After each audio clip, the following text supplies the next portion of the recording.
What happens when the most powerful man in the Pentagon tells a U.S. Congresswoman no, in front of the entire nation? He thought she'd back down. He thought he could ignore a veteran's plea. He was dead wrong. Because Jasmine Crockett didn't just clap back. She made history by dragging him into a court-martial. This isn't politics as usual. This is justice with fire. Let's break it down. You're refusing help to a veteran? On what grounds? The words cut through the room like a blade. Sharp.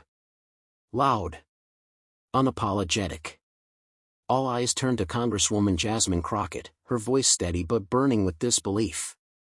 On the other side of the room sat the most powerful man in the U.S. military, the Secretary of Defense. Normally untouchable. Usually unquestioned. But not today. The hearing had started quietly. Just another day on Capitol Hill. Another round of discussions over military budgets, defense contracts, and national security spending. Cameras rolled. Senators shuffled papers. Staffers took notes. It was business as usual until Crockett took the mic. She didn't come to talk about tanks or missiles. She came with a name. A story. And a demand. Master Sergeant Harold Jennings. A black veteran from her district in Texas. A former combat medic who served 20 years across Iraq and Afghanistan. A soldier who once ran into enemy fire, not away from it, to rescue wounded troops. A man decorated for courage, resilience, and leadership. But now? He was fighting a different kind of war. One with no medals. No parades. Just pain. After returning home, Jennings was diagnosed with a rare neurological disorder, one believed to be caused by exposure to toxic chemicals during deployment. His health deteriorated. He struggled to walk. Some days, even speak. He turned to the VA. They delayed his paperwork. He appealed. They denied him. By the time his case reached Crockett's desk, he had nearly lost everything, his home, his savings, and most painfully, his hope. She promised him two things. I believe you. And I'll fight for you. So here she was. In front of the Secretary of Defense. In front of the media. In front of the nation. Asking a simple question. Will your office step in to support this veteran? What happened next? Nobody expected it. The secretary looked up, calm and calculated, and responded with the kind of cold detachment that's been rehearsed 1,000 times in government.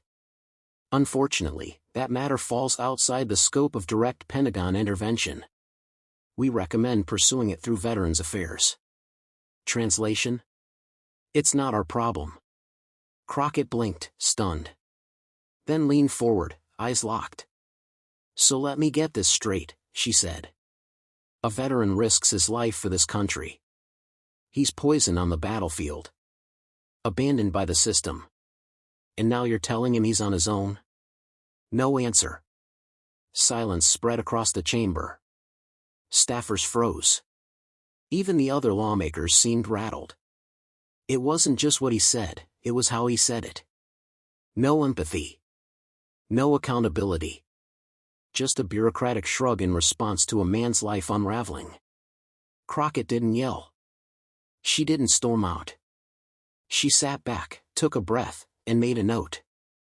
But what the secretary didn't realize, was that note? That moment? That silence? It wasn't the end. It was just the beginning. Because Jasmine Crockett wasn't about to let this go. She'd dealt with stonewalling before.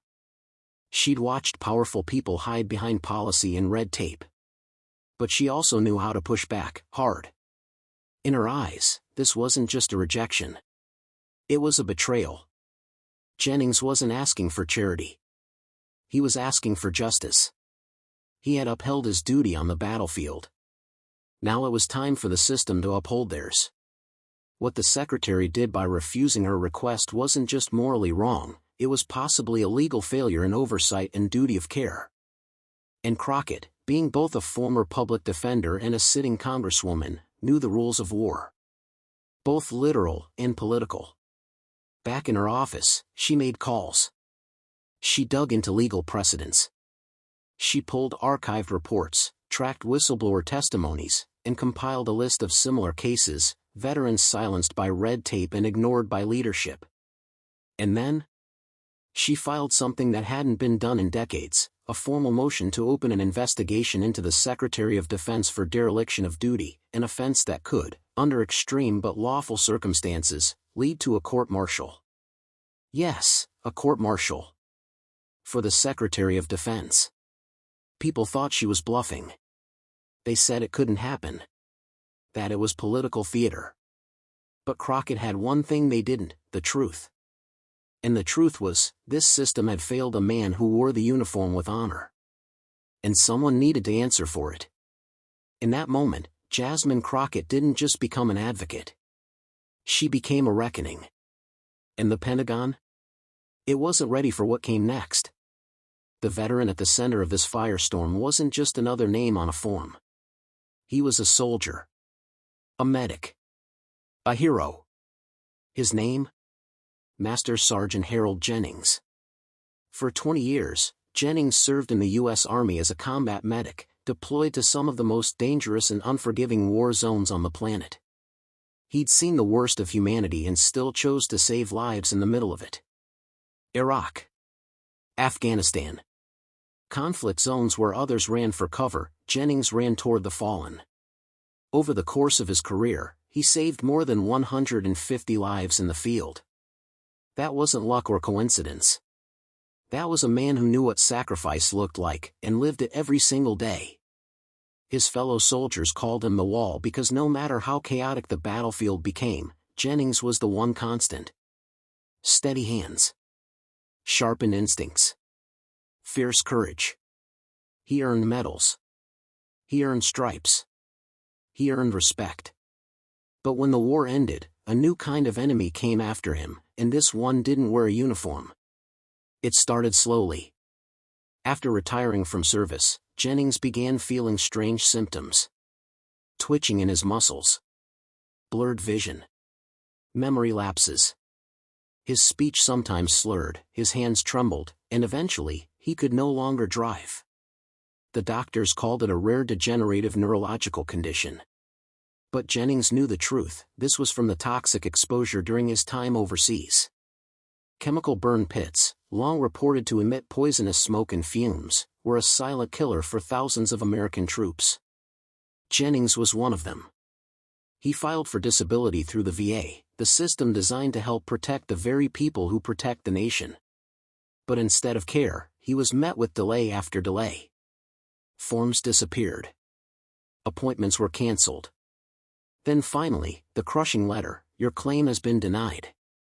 That denial wasn't just paperwork. It was a gut punch. A betrayal. He appealed. Nothing. Months passed. Then years. His health got worse. His savings dried up. His hopes started to crack. He wasn't looking for a handout, he just wanted what he earned. So he did what thousands of veterans do every year when the system fails them, he reached out to lawmakers. Congress. Senate. Governors.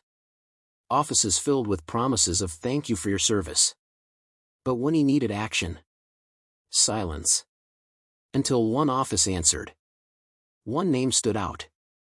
Congresswoman Jasmine Crockett. When Crockett's team read the file, they didn't push it aside. They didn't send a generic response. They set a meeting. And when Crockett herself met Jennings, the facts hit her harder than she expected. This wasn't just about one man. This was about how entire systems fail the very people they claim to protect. She reviewed every document, every denial. It was clear, Jennings wasn't being ignored because his case was weak, he was being ignored because no one wanted to take responsibility. Crockett wasn't new to fighting injustice. She'd taken on corporate corruption, battled racial inequity, and stood up to bullies in Congress. But this case was different. This wasn't just legal. This was moral. This was personal. She took up his case, not as a political move, but as a promise. So when the Pentagon held its annual hearing on military affairs and spending, Crockett came armed, not just with questions, but with Jennings' entire story. She spoke with fire. She laid out the facts. She looked the Secretary of Defense in the eye and asked for one thing: will your office intervene and make this right? The answer, as you know, was a cold, calculated no. And in that moment, Crockett didn't just hear a refusal. She heard a system washing its hands of responsibility. She heard a life being dismissed. She heard a hero being told, "You're not our problem anymore." To her, that wasn't just bureaucratic negligence, it was a full-blown moral failure. And it was political, too. Because Jennings wasn't just a veteran, he was a black man from an underserved district. One more voice pushed to the back of the line. One more American silenced because he didn't have the power to fight the machine. But Crockett had power. And she wasn't afraid to use it. When she walked out of that hearing, she didn't walk out defeated. She walked out focused. Because if the Pentagon wouldn't stand up for Jennings, she would stand against them. And that's when everything started to change. What happened next stunned even her supporters. People knew Jasmine Crockett was bold. They knew she spoke her mind. But no one was ready for what she did next, not even her closest allies. The Pentagon's refusal had lit a fire under her, and while the cameras moved on, Crockett didn't. She went back to her office, reviewed every statute, every military code, and every oversight power available to her as a sitting member of Congress. And then she made her move. After several days of public silence from the Department of Defense, Crockett filed a formal complaint to the Senate Armed Services Committee, one of the most powerful bodies overseeing the U.S. military. But this wasn't just a complaint. It was an accusation of dereliction of duty, aimed directly at the Secretary of Defense. This wasn't theater. This was war. She outlined how the Secretary had knowingly refused to intervene in a documented case of veteran neglect, despite having the power and responsibility to act. She argued that the decision wasn't just morally indefensible, it violated the chain of accountability that military leadership is sworn to uphold. And just when Washington insiders thought that was the end of it, Crockett dropped a political nuke. Using a little-known congressional authority buried deep within defense oversight protocols, she triggered a motion to initiate a court-martial hearing, yes, a civilian-triggered military court-martial against a high-ranking federal official. Something so rare, it hadn't been seen in modern U.S. history. Pundits were stunned. Legal experts jumped into emergency interviews on every cable news network. Opinions were split. Some called it political suicide. She's just grandstanding. She's burning bridges she'll never rebuild. She's overstepping her boundaries. But others? They saw something else. Revolutionary oversight. The boldest check on military power since Vietnam. The moment Congress remembered its spine. And right in the middle of that storm, Crockett stood firm. If a man can risk his life in a war zone, she said to the press, then we better be willing to risk our careers to protect him here at home. Because if we won't do that, then what are we even doing here? Those words exploded across social media. Veterans posted videos in support. Civilians who'd never heard of her before were suddenly quoting her. Hashtags like #court-martial the chief and #Crockett for the people began trending. The Pentagon? Scrambled. Suddenly, press conferences were canceled. Spokespeople dodged questions. And the Secretary of Defense, normally a polished, confident figure, went completely silent. Behind the scenes, chaos erupted. Internal memos were leaked. Whistleblowers began coming forward. There were emails. There were records. There were whispers of other veterans whose cases had been mishandled or ignored entirely. The court-martial process wasn't automatic. It required investigation, evidence, and intense scrutiny. But what Crockett had done was ignite a fuse, and the system couldn't pretend it didn't hear the ticking anymore. The hearing date wasn't even set yet, but already pressure began to mount. Members of Congress were forced to take sides. Would they support the military brass, or the woman willing to go to war for one of her own constituents? Public sentiment was growing fast, and not in favor of the secretary. And here's what people started to realize: this wasn't just about Harold Jennings anymore. This was about every veteran who'd been denied support. Every voice that got lost in the VA. Every case that sat in a file cabinet while families struggled to survive. Crockett had cracked something open, and now it couldn't be closed. Cable news debates turned into national conversations. The military's handling of veteran affairs became a top issue overnight. Even political opponents, those who usually slammed Crockett, began to backtrack, saying things like "we must take veteran care seriously," or "the system needs accountability." But make no mistake, this was Crockett's fight. She didn't back down. She didn't apologize. She didn't ask permission. And as the motion for court-martial made its way through the process, one thing became clear.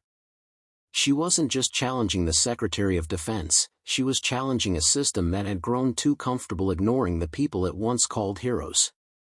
And the message was loud and clear. You don't get to serve your country with honor, only to be dishonored by it. Not anymore. The clock was ticking. The Pentagon was cornered. The nation was watching. And Jasmine Crockett? She wasn't just writing headlines. She was writing history. Headlines dominated the news cycle. Cable channels couldn't stop covering it. Political blogs lit up. Twitter was in flames. Crockett goes nuclear on Pentagon. Veterans' pain becomes national crisis. Is court-martial coming for top defense official? Every hour brought a new angle. The face of Master Sergeant Harold Jennings appeared on screens across America, sometimes in uniform, sometimes in a hospital bed. His story, once buried in red tape, had become a national flashpoint. The once faceless bureaucratic failure had found a name, a voice, and a relentless advocate: Jasmine Crockett. Veterans groups, some traditionally non-political, broke their silence. The American Legion, Iraq and Afghanistan Veterans of America, even small grassroots networks in rural towns, all rallied behind her. They issued statements, held rallies, and flooded congressional offices with demands for change. And they weren't alone. Civil rights organizations joined the fight.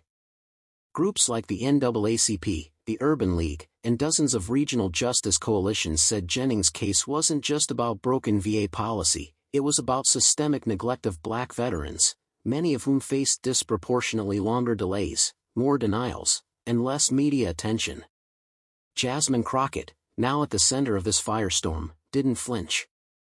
She took the mic at every town hall, every press conference, and every live interview with the same fire she brought to that hearing room. "This is about more than one man," she said in a CNN segment that went viral. "This is about what happens when the most powerful offices in this country think they can forget the people who sacrificed everything. We're not going to let that happen anymore." But, of course, not everyone supported her. Political rivals tried to twist the story. She's grandstanding for the cameras. She's trying to build a brand off veteran suffering. This is a political stunt, not real governance. Pundits rolled their eyes on primetime panels. Anonymous sources in Washington whispered that Crockett was burning bridges and alienating the military establishment. But here's what they didn't understand: the public wasn't buying it. Across the country, people didn't see a political stunt, they saw justice long overdue. They saw a woman refusing to play politics when someone's life was on the line. Crockett's town halls overflowed, veterans in wheelchairs, single mothers holding flags, young activists holding signs. #Justice for Jennings trended for weeks. #Crockett versus Pentagon turned into more than a hashtag, it became a movement. Teachers shared Jennings' story in classrooms. Students wrote essays. Influencers posted videos explaining how the VA system works and how often it fails. Every day, pressure built. And inside the Pentagon? Panic. Whistleblowers started leaking internal memos. Emails surfaced, showing not just delays, but intentional dismissals of Jennings' case. Words like unsubstantiated, low priority, and even overexposed were used in internal communications. The very people responsible for helping veterans had brushed him aside, because his case was messy. Those leaks blew the door open. Suddenly, more veterans stepped forward, many with eerily similar stories. Denied claims. Lost files. Unreturned calls. Some showed physical symptoms identical to Jennings. Others had died waiting for answers. Anonymous military officers, some high-ranking, began speaking to the press, confirming what many feared: Jennings' case wasn't isolated. It was one of many. Hundreds. Maybe thousands.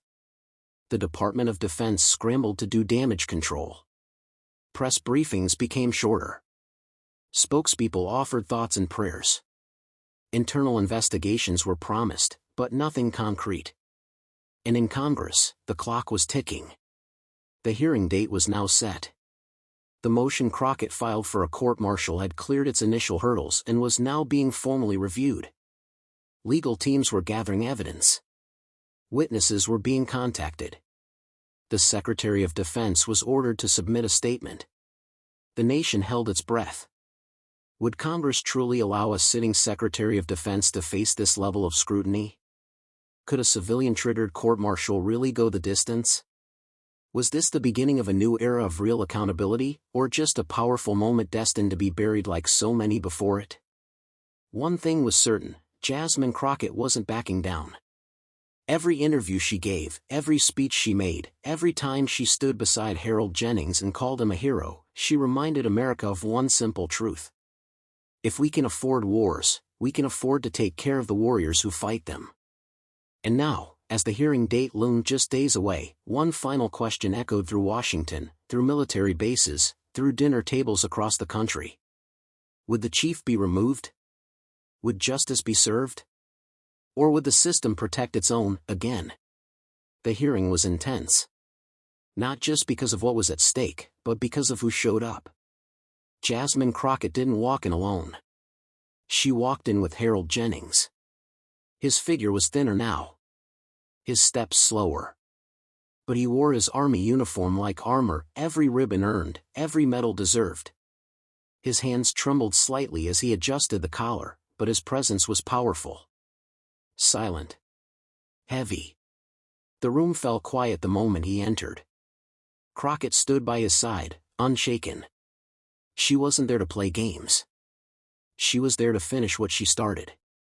The committee chamber was packed, media outlets crammed into every available seat, live streams buzzing across the country. Veterans lined the back wall. Staffers whispered nervously. The air was thick with anticipation.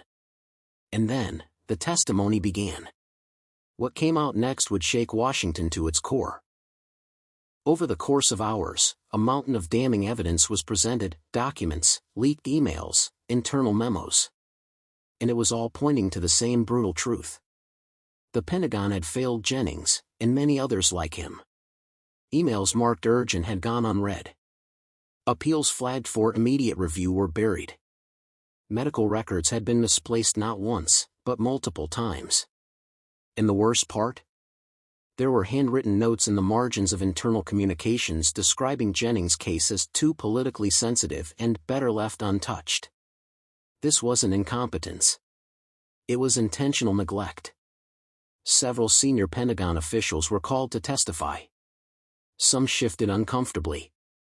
Some tried to downplay the issue. But none could deny the paper trail. The truth was too loud to ignore. The final blow came when a whistleblower from within the Department of Defense testified, offering first-hand confirmation that multiple veterans' files had been deprioritized to avoid public attention and political backlash. And Jennings? He sat silently, his eyes fixed forward, his hands folded in his lap. He didn't need to speak. The entire room felt his pain and his dignity. By the end of the day, pressure on the Pentagon reached a boiling point. Just hours before the ruling on Crockett's court-martial motion was to be announced, the Secretary of Defense quietly submitted his resignation. No press conference. No statement.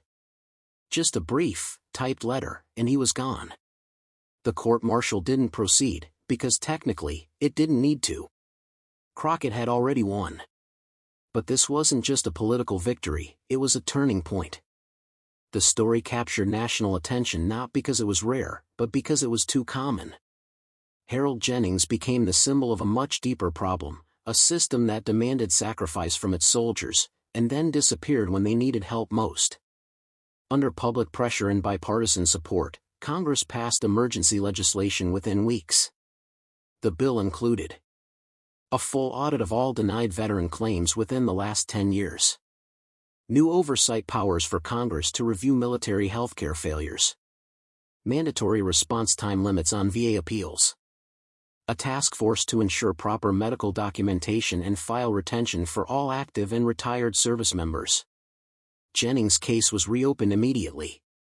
Within days, he received full disability benefits, a retroactive payout, and an official apology from the U.S. government. He was also awarded the Congressional Veterans Service Medal, a rare honor granted to heroes whose post-military suffering was met with courage and dignity. At a public ceremony in Texas, Crockett stood beside Jennings once more. This time, as he saluted the flag with trembling hands, the crowd gave him a standing ovation. But what Jasmine Crockett did wasn't just restore benefits. She restored accountability. She redefined leadership. For decades, politicians had claimed to support the troops. They wore lapel pins. They tweeted patriotic quotes. But when the cameras were off, they disappeared. Crockett did the opposite. She didn't just speak. She acted. She risked her political future. She faced down the most powerful defense institution in the world, and won. In her final statement to the press, she said, "Justice for veterans can't be optional. It has to be policy. It has to be the standard. If we're not willing to take care of them after war, we have no business sending them into one." The story of Harold Jennings didn't end in silence, or red tape, or bureaucratic failure. It ended in change. And Jasmine Crockett? She didn't just walk away as a congresswoman. She walked away as a force. Proof that even in the deepest halls of power, when one person stands their ground, they can shake the system. Forever. This story isn't just about power or politics. It's about what happens when one voice refuses to back down, when one leader decides that justice isn't optional. Jasmine Crockett showed the country that real strength isn't in rank, it's in doing what's right, even when it's risky. Let this be a reminder, never underestimate the power of one voice in the face of silence. Subscribe for more powerful true stories from the front lines of American politics.